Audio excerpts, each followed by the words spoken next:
Okay, JB, it looks like this car is ready to go. Yes. It's beautiful. Tell us exactly where we are with this project.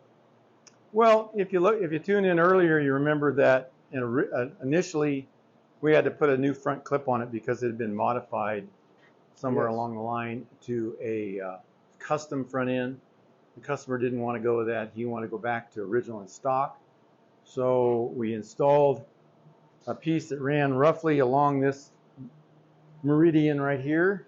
Got rid of the old custom crap and put a new reproduction on there. Unfortunately, the reproduction or the original didn't mate up perfectly, so we had to do a lot of transitioning from the new to the old so that it didn't look funky.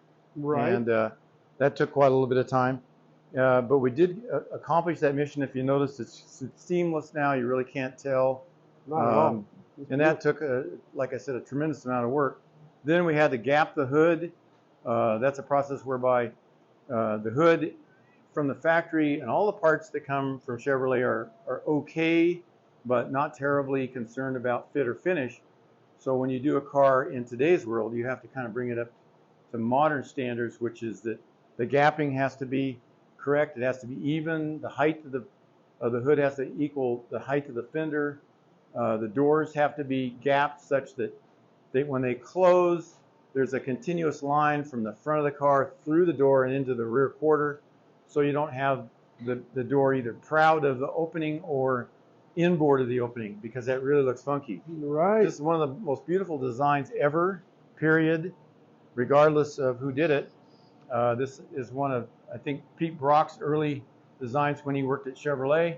And we remember Pete, who's still around, thankfully, also designed the Daytona Cobra. So he's got two real good ones to his credit. Right.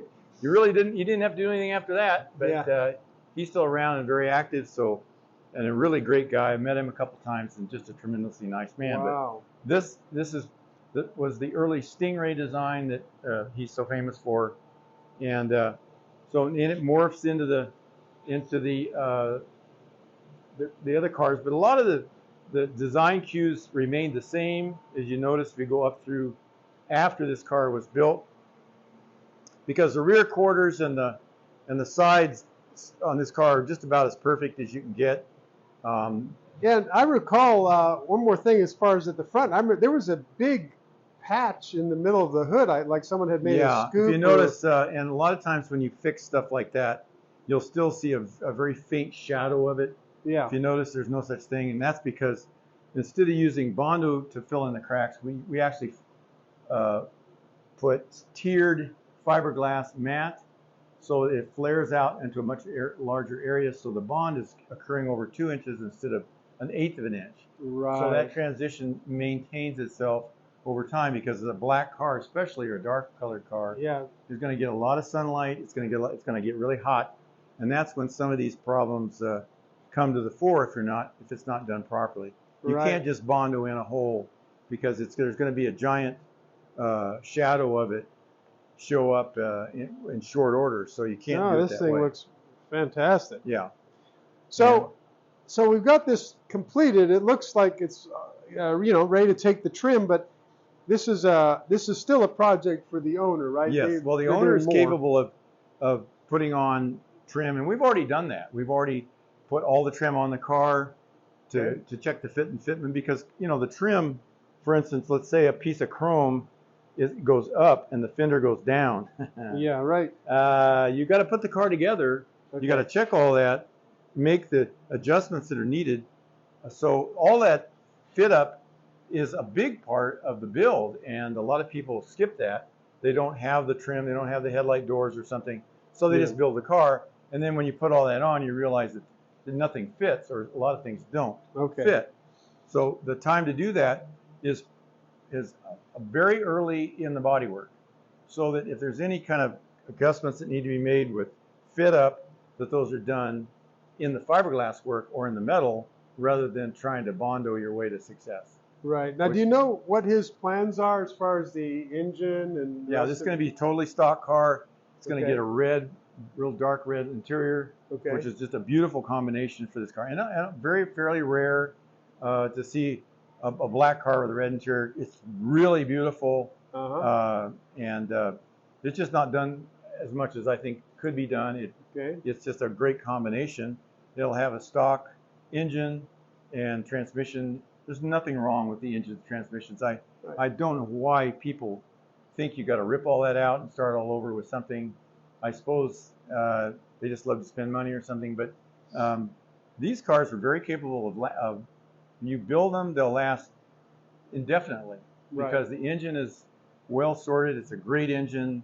It was around for a million years. It's still around, and so that tells you that it really is a very straightforward, simple engine. And it's the small block Chevy. The small block Chevy has been around a long time. It'll be a long time from now. Sure. And so there's really no reason to convert one of these to a modern engine unless that's just your particular preference. And that's okay. I'm not really a fan of it, but I understand why people do it, I think. I'm not really sure. But well, you know, I hope that the owner, it'd be nice to get an invitation once he's got it all finished out. And it won't be that long now. He can pretty much put everything back on the car and bolt it down, and then he's in business. Yeah. So this is the really important part of it, especially a fiberglass car, because these cars are not treated with the same respect a lot of times that a steel car would be.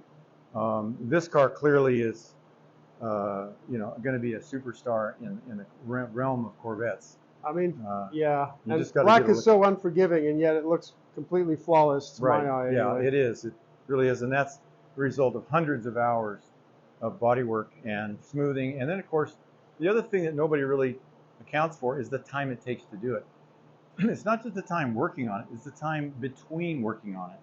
So if a build takes a month, you have no idea if that build is gonna morph on you and change, and you're gonna start seeing things that are gonna happen. But if it takes 3 or 4 months, that means everything has a chance to settle down before you do the final guide coats and sanding and painting. So it's really a good idea to rest a car, either in the process or at your house or somewhere. Once you get the filler on, you get everything fitted, and you get the first filler primer on it, you should really let the car rest. And just let it sit there and do what it's going to do. It's going to shrink. But now when I start blocking it, all that's going to be gone forever.